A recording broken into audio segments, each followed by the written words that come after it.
Hatice Rakipi nga Arpisa e Çamërisë u bashkua edhe në këtë 27 qershor në monumentin e të rënëve në Klogjër të Konispolit, ku prehen shumë nga të afërmit e saj. Edhe 81 vite pas gjenocidit ndaj çamëve, të drejtat e tyre ende mungojnë. Në atë mur atje unë kam 12 veta fëmijë gjallëarësh të babait, gjallë e babaj, gjyshrit tanë, dhe ne kemi ardhur t'i respektojmë.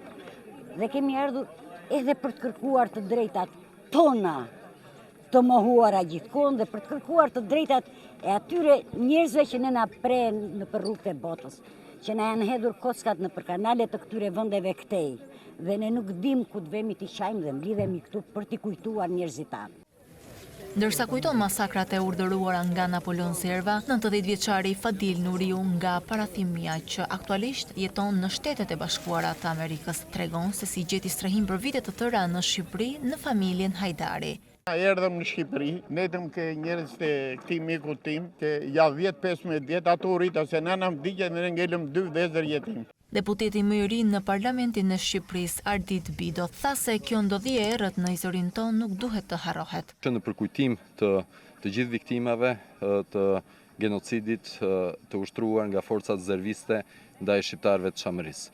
Dhe në përkujtim të gjitha të drejtave të pasardhësve të tyre, ne duhet ta kremtojmë jo vetëm 27 qershor, por në mënyrë të vijueshme këtë ndodhi të errët të historisë tonë. Sensibilizimi, përkujtimi, mbajtja gjallë e këtyre të drejtave të pamohueshme të shqiptarëve të Çamërisë është një domosdoshmëri për një shoqëri bashkohore.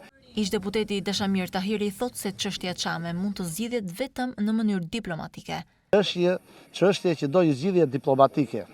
Bisedimi i dy shteteve duhet të sjellë dhe zgjidhjen e këtij gërçi. Personalitetet të ndryshme bashkohen çdo vit pranë varrezave monumentale në Klogjër të Konispolit për të përkujtuar gjenocidin çam nga forcat e Napoleon Servës. 10 mijëra shqiptar u masakruan apo u dëbuan nga trojet e tyre gjatë luftës së dytë botërore, duke sjellë edhe konfiskimin e pronave të tyre.